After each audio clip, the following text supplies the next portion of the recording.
I'm nowhere near the US right now, but I still hear about Steve Bannon every day.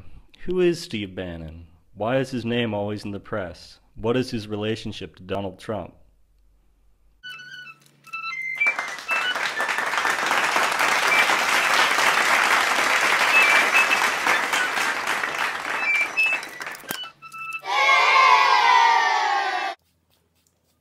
Like much of my own family, Bannon grew up in the 50s and 60s in Virginia.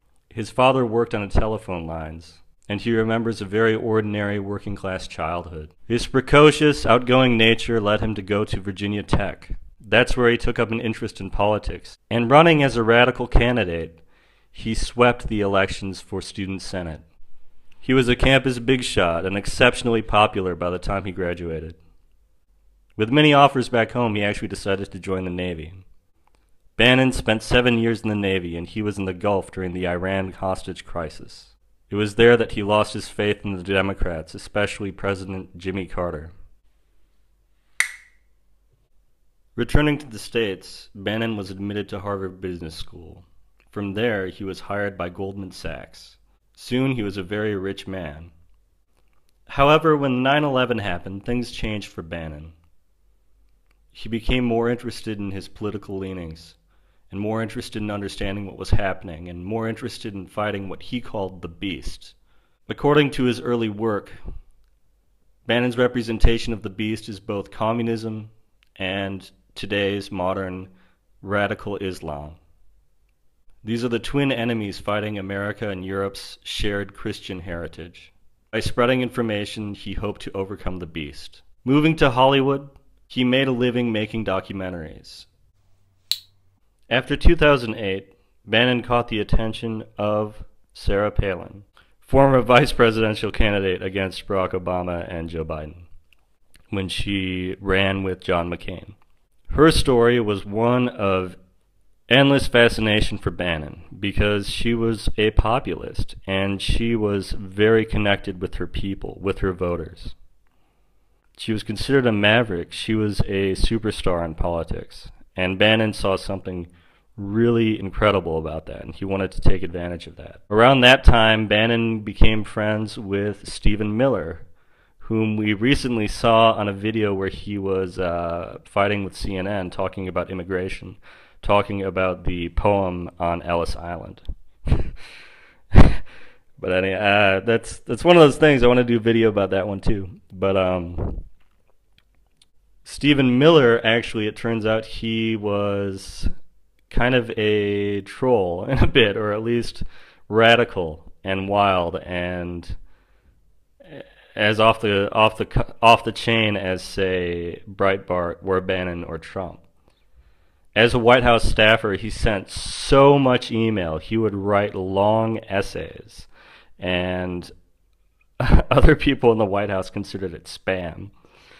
But that's what got the attention of Bannon and Breitbart, was just that passion for what he believed in and his will to spread it and to use his political power to spread that. And today we see where that's gotten Stephen Miller and Steve Bannon. The rise of populism, first seen by Breitbart and then by Steve Bannon, is what caught the eye of Donald Trump in 2011. We know that Trump was reading Breitbart News at least since 2014. And it was filmmaker David Bossie who first introduced Bannon to Trump. Although Trump did later deny this meeting. Breitbart News officially endorsed Trump when Trump announced that he'd win. And this gave us a chance to see Bannon's political moves up close. Take, for example, the famous grab him by the, tape, right? That was huge when it exploded, and everyone was talking about it, and it made everyone think, oh well, he was embarrassing for the whole campaign and everything. And there was a question raised: well, is he irresponsible with women? Is this a sexual predator that we are about to elect president? What was Bannon's answer to that?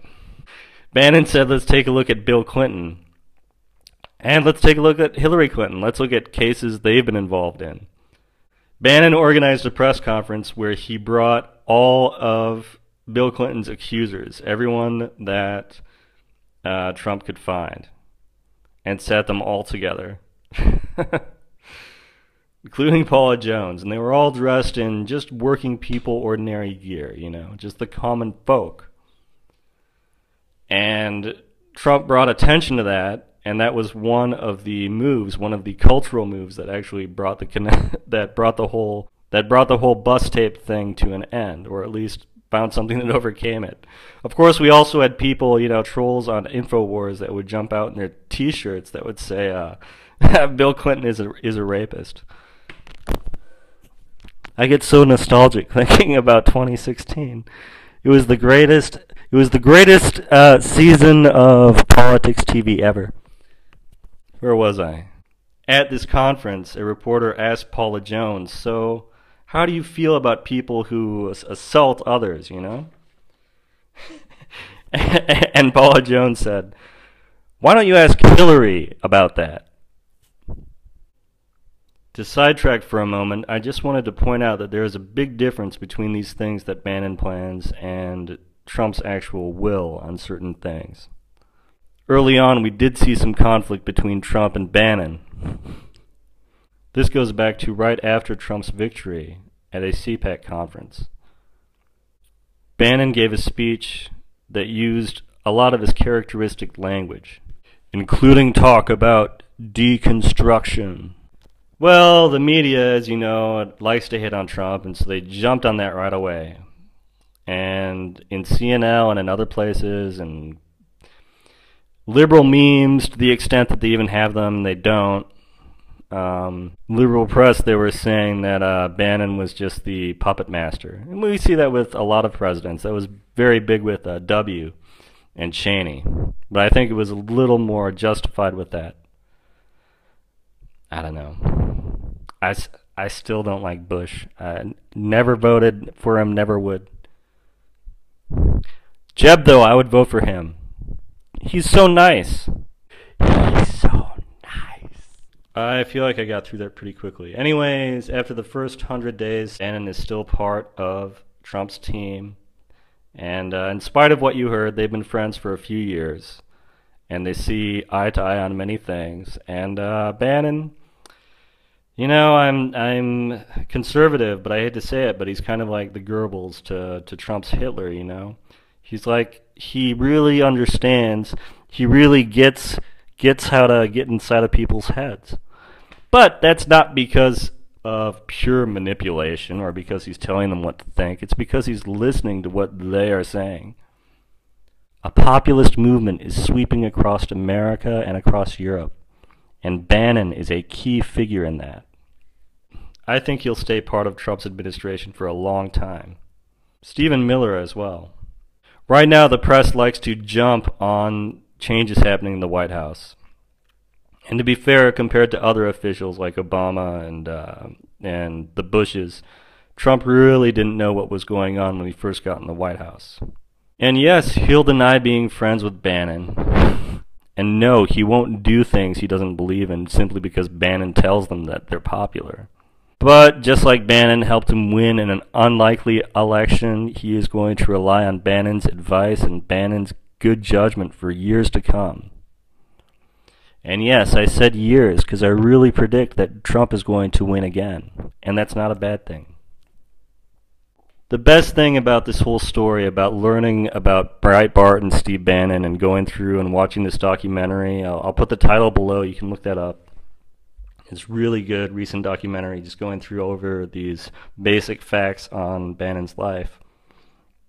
But the best part about it all is thinking about its impact on media. And really, just like one of my first videos was a review of Dangerous by Milo, I'm part of this. I'm no longer just watching the screen, but I'm part of it now. And that's because the new media is taking over. In spite of censorship efforts through Google and through YouTube and all these other things, it's unstoppable. So I'm not going to stop what I'm doing, and that's because of figures like this. And that's because these people, I don't know if anyone told you, but they're actually in power. And this is actually a good thing for free speech, and this is actually a good thing for free expression. It's so odd to think about how, like, Sarah Palin, I just wrote her off as a complete idiot early on. And we like to tell ourselves this stuff, We talk about Bannon being propaganda, which I guess is in a way, it's kind of true, uh, but the real propaganda is in front of us from every source. The real propaganda is telling us that these people who are clearly doing quite well for themselves, who have lots of followers and lots of power and lots of fame, that somehow they're stupid. I don't see you doing it. It's kind of like it was more of an interest for me before, but like it's like I love abstract art, like Pollock and Rothko and all that. And people see that sometimes and they're like, "Yeah, it's stupid. A baby could do it." And it's like, well, why doesn't a baby do it then? Would you do it, baby?